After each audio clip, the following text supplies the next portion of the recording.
Kung lagi po kayong walang pera, kayo po'y lagi nag-aaway ang inyo pong pamilya, mainam na magawa niyo po ito. Kung masipag at matiyaga ka pero lagi kang walang pera, mainam na magawa niyo po ito. Ako po ay may share sa inyo mga bossing ko na base sa sarili kong karanasan. Dati-dati mga bossing ko, hindi pa ako nagbablog po noon. Talagang lagi kami nag-aaway ng mister ko. Mga bata-bata pa rin po, talagang dumadaan talaga sa mga ganun. Pero nandun na rin yung tipo na parang naghiwalay kami pero nandito kami sa isang bahay. Lagi kaming magkaaway mga bossing. Hindi kami magkasundo. Tapos, kahit anong gawin namin racket, halimbawa, kagaya ko, nagtinda ako ng mga pastillas, gumagawa ako ng ganyan, yema. Parang kahit anong gawin ko, parang sa walat wala. Pero mabenta talaga yung aking pong mga ginagawa na mga pastillas at yema. Nagrarasyon po kami sa bawat school. Meron din ako nakuhanan na yung talagang mga bultuhan, yung sila talaga yung maraming bumibili sa kanila ta's bulto-bulto sila kumuha. Pero parang sa wala't wala, sobrang hirap at kakaunti rin ng aking tulog.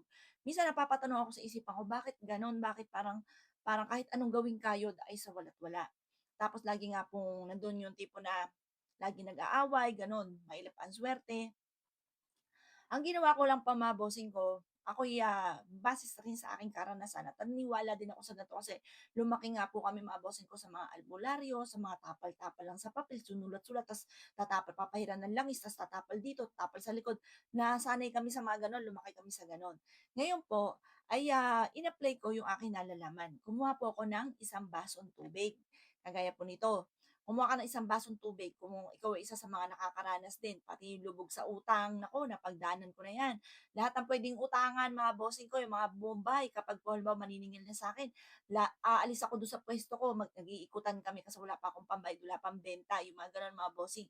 Ngayon, ang ginawa ko po, naglagay lang ako ng tubig sa kwarto po namin. Sabi ko, "Huwag gagalawin." Eh, masunurin naman po siya, yung mga anak ko masunurin, hindi talaga ginalaw. Tapos mga boss, ang ginawa ko lang, yung matitindi pa yung mga kamalasan namin, ay everyday kong pinapalitan, kada 24 oras. Basta kinabukasan, basta di ko siya inorasan, basta ginawa ko, umaga, kukunin ko, tatapon ko, tapos lalagyan ko ulit ng tubig, tapos umaga, ganun ulit. Kada umaga, pinapalitan ko po siya. Hanggang sa dumating yung punto, mga bossing ko na ano kayang magawa? Kasi parang lubog na nga ako sa utang, wala na akong puhunan. Yun nga po ay, yung aking pagrarasyon ay, naubos rin po ang puhunan mga bossing kasi ang dami naniningil. Ngayon, dumating din yung punto na hindi na puwedeng banggitin dito, alam niyo na mahilig ako sa numero, nagsunod-sunod, o 'yan. Tapos ngayon naisip ko rin makapag-vlog kaya. Ang binalag ko beauty product, ay di okey din beauty product mga bossing.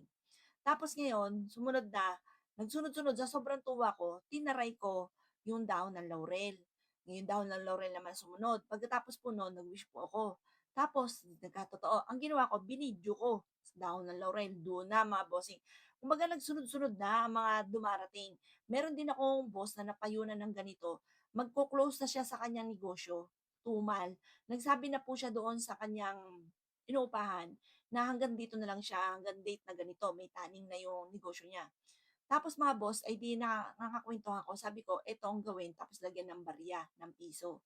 Alam niyo po ba, bigla niya kinausap yung ano, kasi lumakas ang benta po niya at ngayon namamayagpag po siya.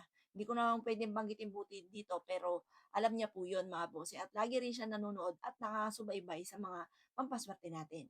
Subukan niyo rin po ito mga boss dahil ako po'y nagpapasalamat po dito. Mula po na ito ginawa ko ay nagsunod-sunod na mga blessing na dumating. Sa kwarto niyo siya ilalagay mga bossing ko ha, kasi hihigop ito ng negative energy sa inyo, mga boss, sa mga nakatutulog po do'n sa kwarto. Kung kaya po ninyo lahat ng halimbawa maraming kwarto, nandun yung mga anak, lagyan niyo na po siya. Kahit hindi sa ilalim ng ano, basta sa kwarto siya, kahit sa gilid ng pintuan, sa likod ng pintuan, pwede po siya. Or kaya kung may kama, sa ilalim ng higaan. Pagkatapos mga bossing ko, palitan niyo araw-araw. Mapapansin ninyo, gagaan yung daloy na swerte matapos niyo po itong gawin. Kasi ito po yung isa sa numero uno na ginawa ko. Ito yung kauna-unahan mga boss. Basta palitan niyo lang siya lagi para kada palit po ninyo, kasi 'di ba, halimbawa ito hinihigop niya yung negative energy, di itatapon niyo po ito. Pagkatapos po niyan, magpapalit ka uli, hihigop uli hanggang sa ma-cleansing na ang bahay po ninyo. At nasusolusyon na may mga dumarating na solusyon sa mga problema pinagdadaanan. O siya, gawin niyo na po ito bago sumapit ang 2026 ha. Huwag niyo nang hayaan na pagdaanan niyo pa yung pinagdaanan ninyo nitong ano nga po mga bossing 2025 kung matindi yung pagsubok po ninyo. O siya paano mga bossing, good luck po sa inyo po lahat.